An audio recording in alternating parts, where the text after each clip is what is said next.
السلام عليكم ورحمة الله تعالى وبركاته. بين وناكسن انت هابين وتاعي صباح وناكسن انت اي صباح وتاعي ظهر وناكسن سيدو كله انت اي ظهر وتاعي رمضان كريم. الله نغا اقبلو صونكا صلاة iyo cibaadada.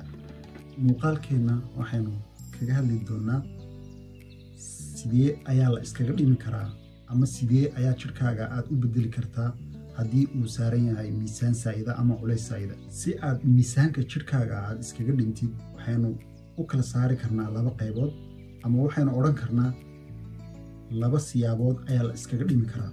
labadaas siyaabood waxaynu u kala saaraynaa waa cuntada iyo jimicsiga.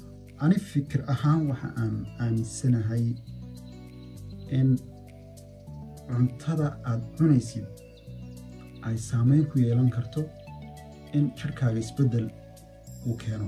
tusaale ahaan waxaad si fiican igula fiirisaa muuqaalkan oo dadka mala awaala yacni cunto ahaan baa laga dhigay qofkii jirkiisii.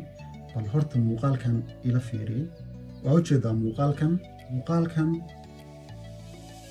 waxaynu tusayaa haddii uu qofku uu cuno cuntooyinka fudud ama cuntooyinka sida degdega ah loo sameeyo, sida cuntooyinka fudud dhaqsaha loo sameeyo, taanada aysiir kale iyo waxyaabaha aad ka arki kartiin muuqaalka iyo muuqaalka kale garab taagan oo ah in haddii aad isticmaashid tufaaxa, liinta aba markaa muuqaalka markaad fiirisid haddii aad cuntada cuntid yacni jirkaagu sidaas miyuu ahaanayaa iyo haddaad cuntadan cuntid jirkaagu sidaas miyuu ahaanaya. haddii aad tiraadid anigu cunto dhaayad aan cunayaa, cunto isku dheeli tiran baan cunayaa, miisaankaygana waan iska dhimayaa, suurtagal ma noqonayso in aad isbeddel ku keentid jirkaaga.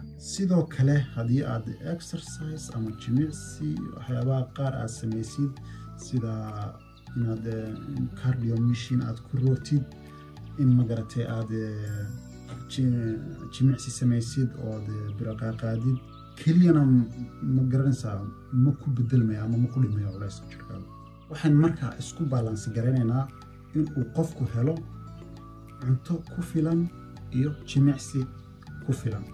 laga yaabaa markaa in isbeddel ku yimaado jirkaaga aad isbeddel ku keentid, laakiin diet keliya wax ma bedelo, jimicsi keliyana wax ma bedelo. marka si aad u bedeshid ama miisaanka jirkaaga aad dhintid, fikir ahaan ani waxay la tahay inaad diet fiican heshid, cunto fiican oo aan wax faada ama aan lahayn wax caylaada, iyo inaad exercise ama jimicsi sidoo kale aad samaysid. labadaas oo isbiirsada waxaa laga yaabaa in isbeddel aad ku keentid jirkaaga.